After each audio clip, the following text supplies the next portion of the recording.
Montana Territory, 1884. The wind outside Miles City carried dust and laughter, but inside the Midnight Lantern Saloon, it was the kind of laughter that cut.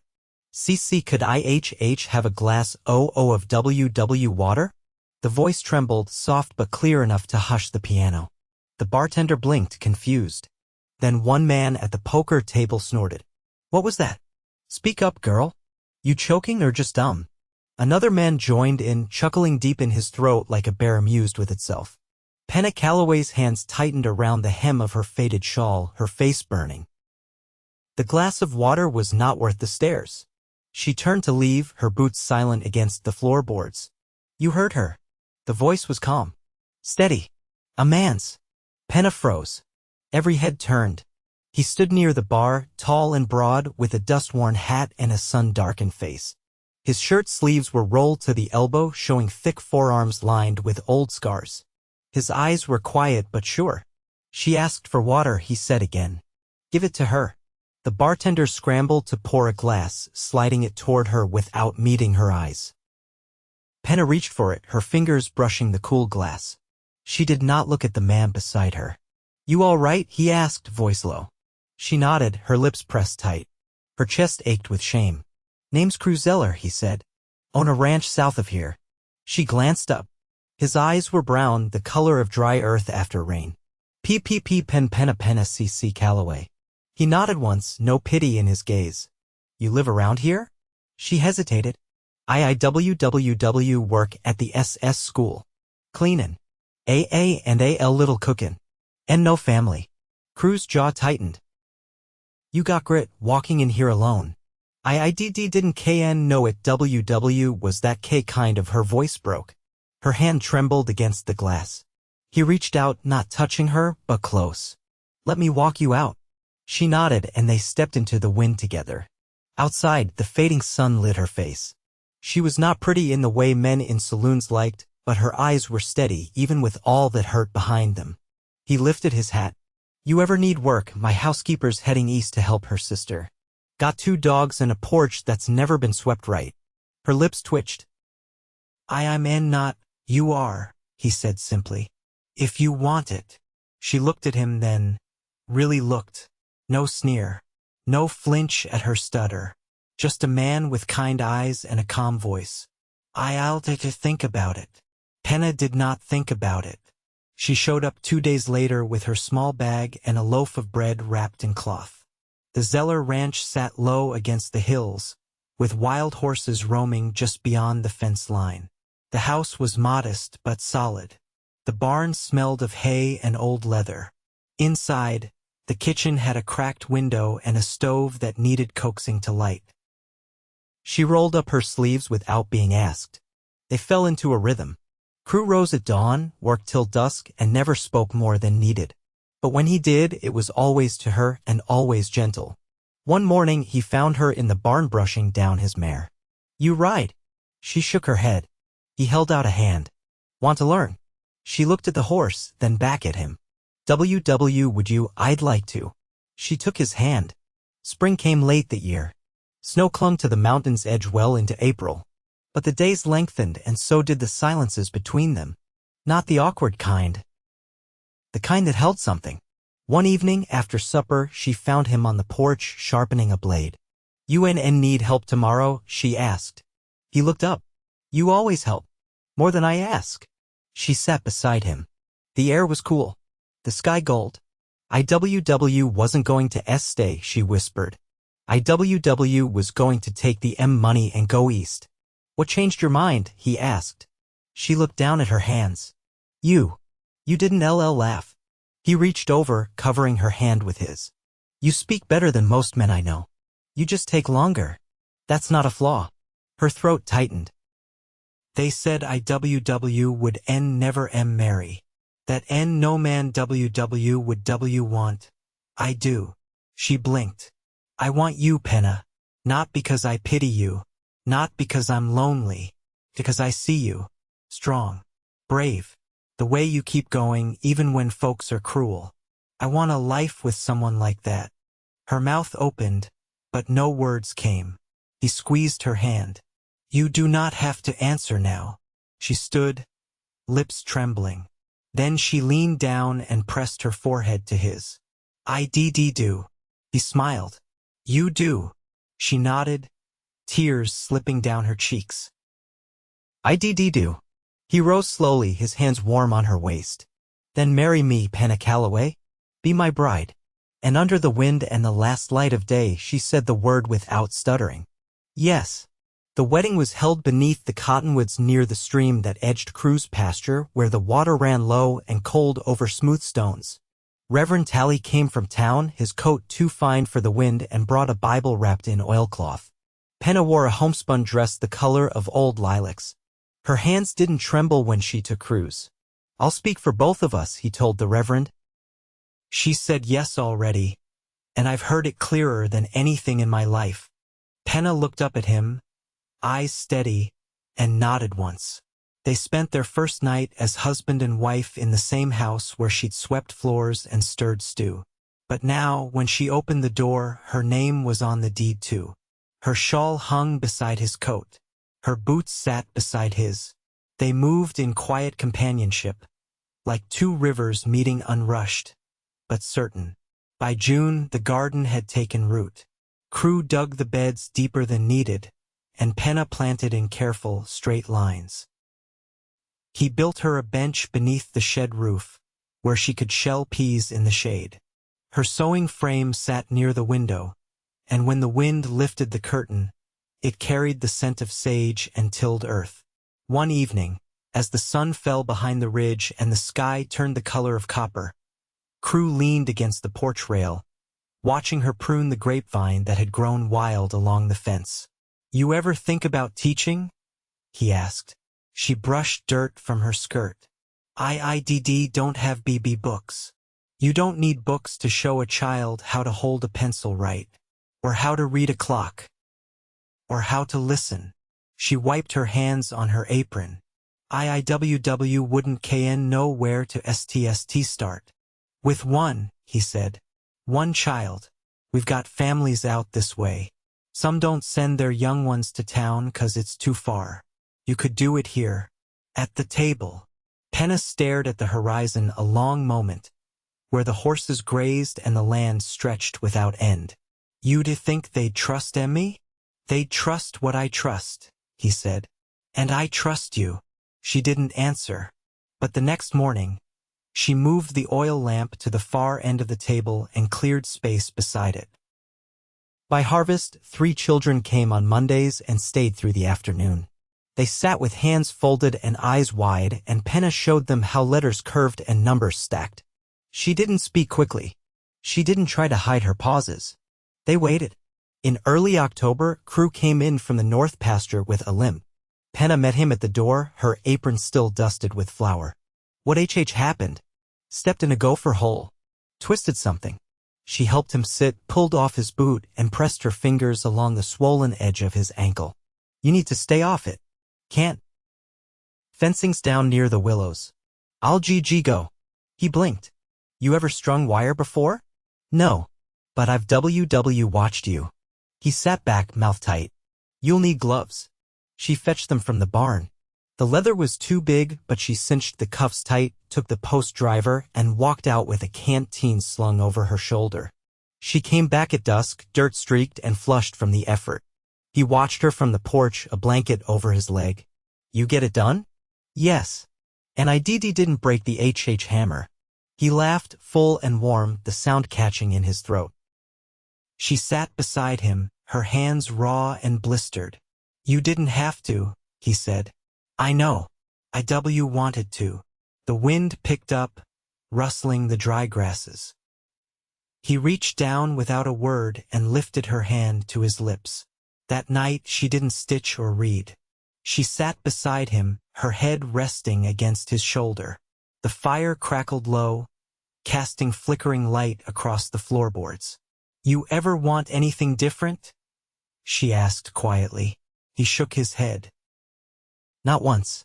She nodded, then whispered, me either. And in the hush of that Montana night, the only sound was the wind through the grass and the steady rhythm of their breathing, side by side. By the time frost curled along the eaves and the morning air came sharp enough to bite, Penna had begun sleeping past dawn without guilt. Crew rose first now, not to work the fence lines or break ice in the troughs, but to stoke the fire and let the heat reach her before she stirred. He moved quietly, boots left by the door, hands careful not to wake her as he filled the kettle. One morning, as the sun edged pink across the far ridge, she stepped into the barn with a coil of rope over her shoulder and found him leaning against the stall post, rubbing liniment into the old mule's shoulder. "You shouldn't be out here," she said, brushing hay from the feed bin. "That ankle's not healed straight." He tipped his head toward her. "It'll ache whether I sit or stand. Least this way I do something useful." Penna crouched, checking the feed bucket. "How long's she been favoring that leg?" "Since the first snow." "She's not as young as she thinks. She's stubborn.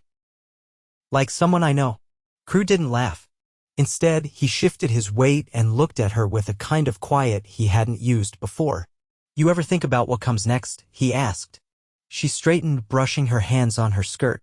"You mean spring?" "I mean after that. A year from now. 5. She looked at him, then really looked, and saw what he hadn't said. His eyes didn't hold worry, just a kind of wondering. "I don't make plans far out," she said. "But I've started keeping seeds from the squash. Might plant more rows next time." He nodded. "I'd like to build a second room. Before next winter." Her breath caught, but she didn't ask why. She didn't need to. That evening, she brought out the quilt her mother had pieced from scraps of calico and shirting cloth. It had been folded at the bottom of the trunk since she'd arrived. She spread it across the bed, smoothing the corners. Crew paused in the doorway, drying his hands on a rag. "That yours?" "It was. Now it's ours." He stepped closer, tracing one of the faded squares with his thumb. "You never showed me this before." "There wasn't a reason." "There is now." She nodded. "If we're talking about next year, then I think it's time." Later that week, a knock came at the door just after supper, unexpected, with the wind high and the road too muddy for travelers. Penna opened it to see a narrow-shouldered boy in a coat too thin for the cold, cheeks chapped and red. "You're Mrs. Zeller?" he asked, voice tight. She nodded. "I was told you teach." "My sister, she's 9. We're staying out at the old Clemens place. Pa's gone to Miles City looking for work." Crew joined her at the door. "What's your name?" "Evan. Evan Bird." Penna stepped aside. "Come in." He hesitated, eyes flicking toward the barn. "I need to get back soon." She didn't press. "Come on Monday. Bring your sister. There's warm bread by noon." He gave a quick nod and turned back toward the road. Crew shut the door gently behind him. "That's a long walk for a child." "I'll meet them halfway," she said. "You'd walk that far?" She set down the cup she'd been holding. "I've walked farther for less." The next Monday, she did just that, took the lantern and a basket and walked out past the broken fence post where the land sloped toward the old Clemens place. She returned with 2 children, damp at the hem and wide-eyed, and taught them how to hold a pencil against a page that smelled faintly of cornmeal. That night, after the lamp was turned low and the dogs curled beneath the stove, Crew sat at the table with a piece of paper in front of him, tongue caught between his teeth. Penna rested a hand on his shoulder. "What are you working on?" "I was trying to write you a letter," he said, "in case something ever happened. But I keep crossing things out." "You don't need a letter. I want one. Something for you to keep." She bent down, pressing her cheek against his hair. "Then I'll write one too." They sat in the hush of the kitchen, 2 sheets of paper between them, the fire humming low. Neither finished what they started that night. But it didn't matter.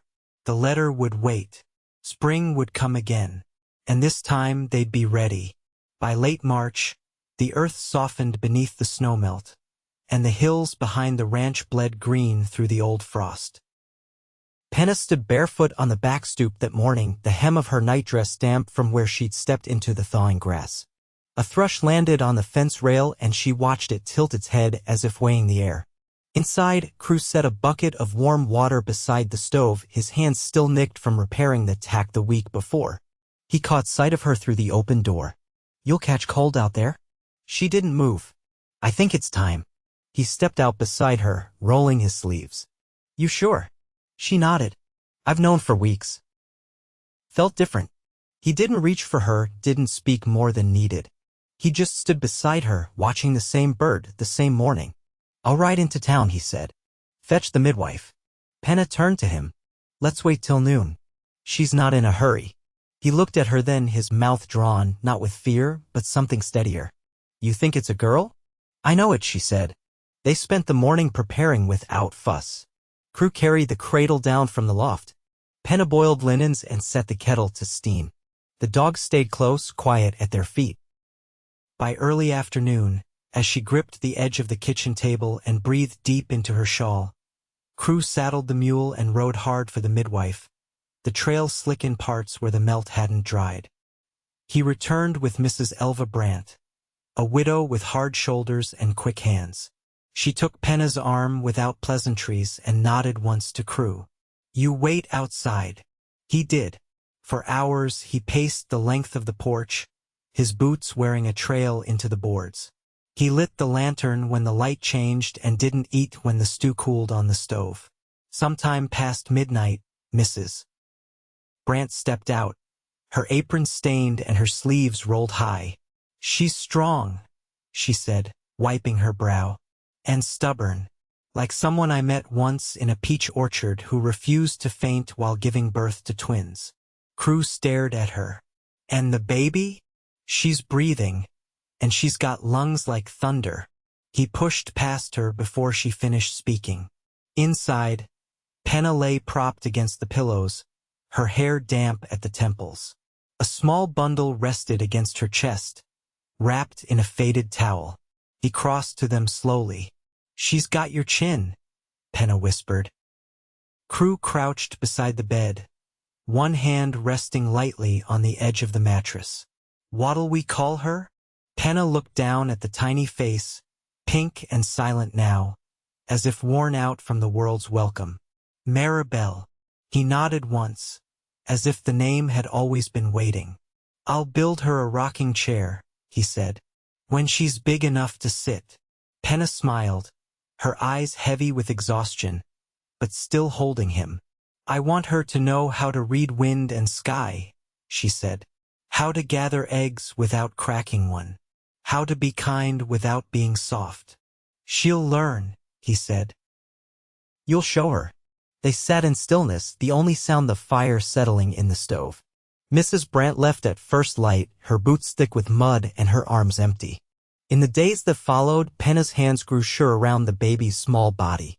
Crew carved a cradle board for carrying and lined it with wool. They took turns walking the length of the house, whispering songs neither of them had sung before.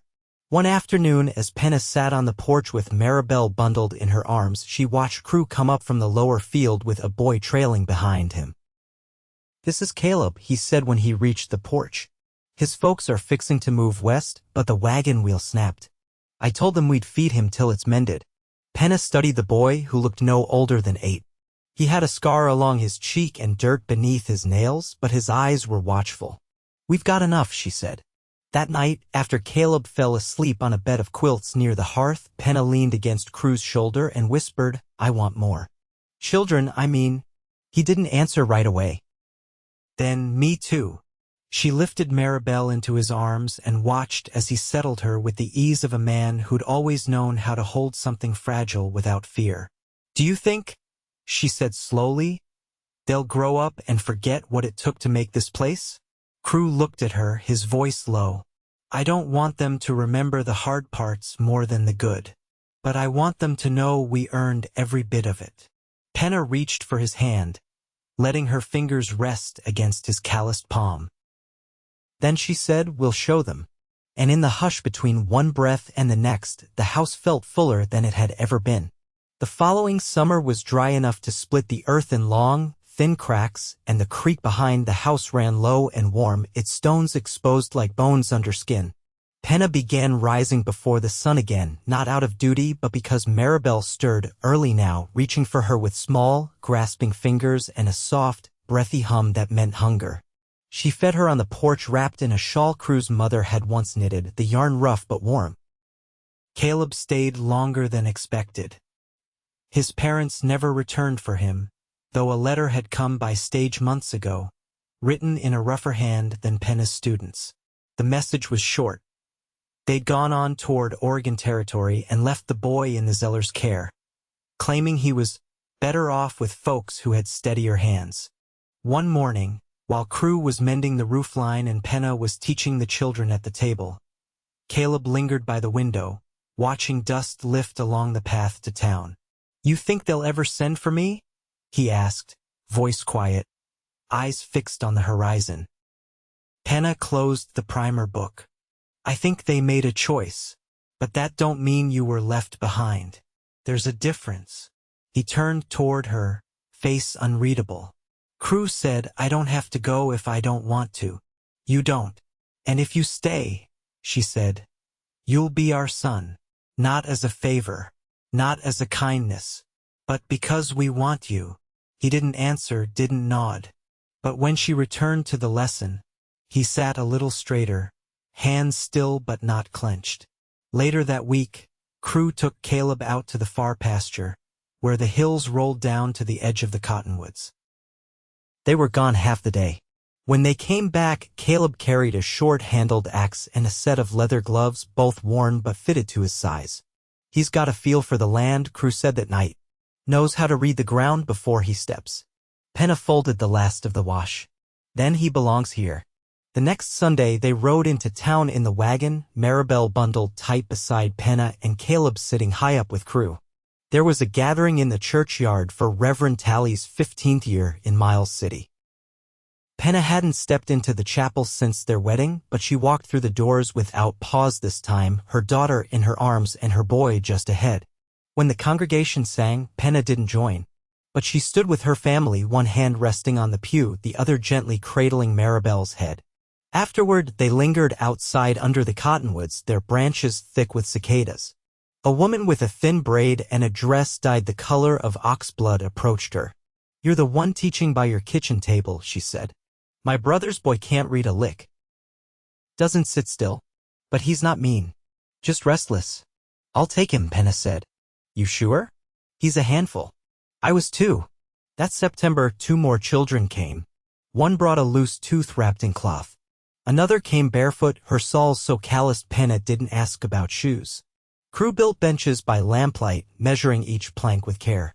He never spoke much during those hours, but when Penna set a mug of coffee beside him, he always looked up long enough to meet her eyes. One night, after Maribel had finally fallen asleep and Caleb had gone to the barn to check the latch, Penna and Crew sat in the kitchen with the fire low and the air close. "I've been thinking," he said, voice rough from the day's dust. "We never took a picture. Of us." "We don't have a camera," she said. "There's a fellow in town who does. Sets up behind the mercantile on Sundays. I saw him once with a black curtain and a lens big as a saucer." Penna raised an eyebrow. "You want us to pose?" "I want something for our children to have. When they're grown. Something they can hold." She turned her mug in her hands. "I don't like being still. Not like that. You don't have to smile. Just stand beside me." She looked at him, the way his hair curled now at the back from the heat, the way his hands rested easy on the table, never grabbing, never pressing. "All right," she said, "but only if you wear the blue shirt." The following Sunday, they stood side by side in front of a canvas backdrop painted with mountains and pines, though neither looked quite right. Caleb held Maribel, and Penna reached back once to smooth his hair. The camera flashed, and a faint puff of smoke drifted up from the shutter.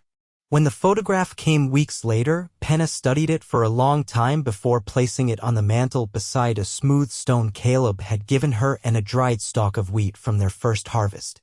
That winter, snow came late but thick. The children still came to learn, their cheeks red with wind, and Penna kept the stove burning through lessons. Caleb learned to read maps and began marking the land around the ranch with small flags he made from cloth and twigs. One night, as they settled in bed, Penna rested her head against Crew's chest. "You ever think we'd come to this?" she asked. He ran his fingers through her hair. "No, but you hoped." "I didn't have to hope," he said. "I chose." She closed her eyes. "Me too." Outside, the wind stirred the trees and the house held steady. Years passed like that, slow and steady, each season folding into the next. The schoolroom shifted to the barn loft when more children came. Caleb grew tall and sure, his voice deepening like a river widening with age.